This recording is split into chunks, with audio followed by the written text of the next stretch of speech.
They explored the cave for hours before deciding to head back.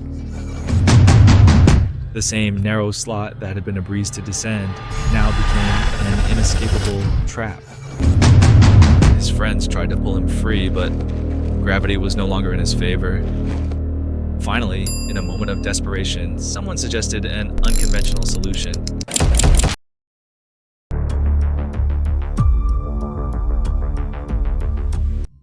The Ravine Trap Incident. This next story will send chills down your spine, as the physical strain endured by the human body was far beyond what it was meant to handle. On the morning of June 17, 2004, Brian Calloway and a group of friends from his outdoor adventure club were filled with excitement as they set out for an exploration of the Ravine Trap, a well-known cave system in Cheyenne, Montana. The warm air and the forest path leading to the cave buzzed with anticipation as the group hiked through thick trees, chatting about the adventure ahead. After trekking along a winding forest trail, they finally reached the cave's entrance, a dark, ominous opening that seemed to swallow light. As they descended into the cave, they were captivated by its eerie beauty. Brian, a towering figure at 6 feet 3 inches and 255 pounds, had never been one to shy away from a challenge. On the way in, he had effortlessly slid down a narrow slot into a lower passage, gravity pulling him through. They explored the cave for hours before deciding to head back. While getting in had been easy, getting out proved to be an entirely different challenge. The same narrow slot that had been a breeze to descend now became an inescapable trap. Brian's broad frame was wedged tight against the jagged rock walls, preventing him from moving upward. His chest was completely pinned between the sharp rock walls, making it difficult for his lungs to expand. With each attempted movement, the pressure only worsened, sending sharp jolts of pain through his body. Pinned in place, his face pressed painfully against the cold, unforgiving rock. His breathing became labored as dust filled his mouth and throat, triggering fits of coughing that left him gasping for air. Desperation set in. The confined space magnified his fear, and his anxiety spiked. The overwhelming claustrophobia suffocated him as much as the cave walls themselves. He tried to shift, but every inch of movement only brought more pain. His friends tried to pull him free, but gravity was no longer in his favor. Every attempt to move him only made things worse. Hours passed, and exhaustion took hold. Hope began to dwindle as Brian struggled to stay conscious. The group finally called for help, reaching the Risan Ichia Flathead County Search and Rescue Time. Rescue team at 8 p.m. Rescuers arrived and tried multiple strategies, but Brian's body was wedged too tightly. Finally, in a moment of desperation, someone suggested an unconventional solution, using vegetable shortening to grease him up. With no other options, rescuers grabbed a set of coveralls and coated them liberally with shortening before sending the slick suit into the cave for Brian to wear. It felt absurd, but he had no other choice. Rescuers above pulled while a friend below pushed.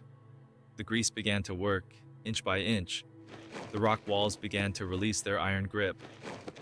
Brian's arms were finally grabbed by those pulling from above, and with each agonizing tug, he screamed as the rough stone scraped against his skin. After what felt like an eternity of pain and fear, Brian's body was finally freed at daybreak, nearly 10 hours after becoming trapped. He emerged from the cave battered, bruised, and shaken, but alive. The nightmare was finally over.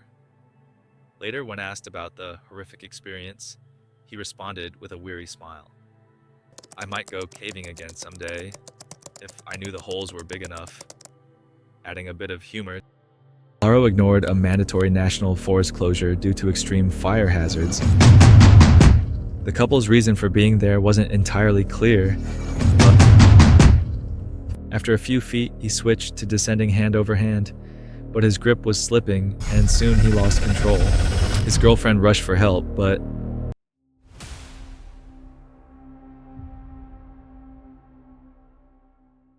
This story in particular was a result of sheer overconfidence, ignoring the dangers of caves and the consequences of inadequate preparation and experience. This person believed so highly in his abilities that, even as he faced death, he laughed. Jason Laro, 29, thought of himself as adventurous, capable, and confident in his ability to handle whatever the outdoors threw at him.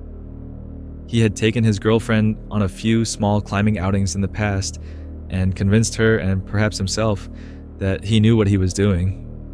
In reality, his experience barely extended beyond basic outdoor activities, and he had no real caving knowledge, but none of that stopped him from confidently entering Echo Pit in late summer. Laro ignored a mandatory national forest closure due to extreme fire hazards and decided to visit Echo Pit, also known as Duncan's Crater near Santa Fe, with his girlfriend. Echo Pit, a remote ancient volcanic vent with a 130-foot vertical drop, was located in a secluded area accessible only by high-clearance vehicles. What started as a casual adventure quickly turned deadly. The couple's reason for being there wasn't entirely clear, but at some point, Laro dropped his cell phone into the gaping pit. Determined to retrieve it, he went back to his vehicle and grabbed a collection of gear: a nylon tow strap, a pulley, a heavy-duty chain, and 2 ropes, none of which were intended for climbing or rappelling. Despite having no caving experience, Laro told his girlfriend that he knew what he was doing. Though she remained uneasy, he brushed off her concerns, assuring her he had done this type of thing before. His self-assurance blinded him to the danger. The rope wasn't meant for life-saving purposes, and his knots were haphazard at best. Yet he pressed on, believing that his confidence alone would carry him through. As he began his descent, sliding awkwardly with the rope beneath him, it was clear things weren't going as planned. After a few feet, he switched to descending hand over hand, but his grip was slipping, and soon he lost control. As he tumbled toward the bottom, he let out a nervous, almost ironic laugh, as if realizing mid-fall that he had seriously messed up.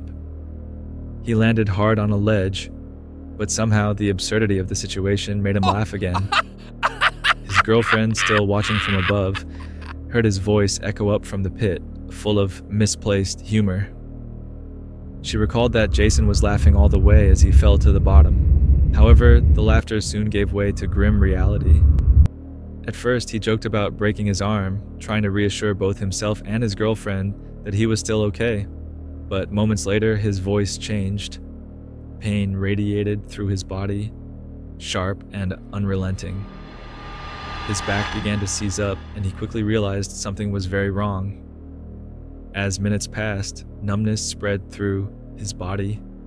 He could no longer feel his back, and soon paralysis set in. With panic rising, Laro told his girlfriend he couldn't move and urged her to get help. His confidence was shattered, replaced by the creeping dread of knowing he was trapped, helpless, and in unbearable pain. Each breath felt heavier, a painful reminder of the growing hopelessness in the pit. His girlfriend rushed for help, but with their only cell phone lost deep within the pit, she was forced to drive back over rough terrain, desperately searching for assistance. After hours, she found a payphone and called 911. By the time search and rescue teams arrived, Laro had gone silent. Rescuers rappelled into the pit, only to discover that he had succumbed to his injuries. His body was carefully placed in a litter and lifted out, marking the tragic end to a poorly prepared adventure that could have been avoided.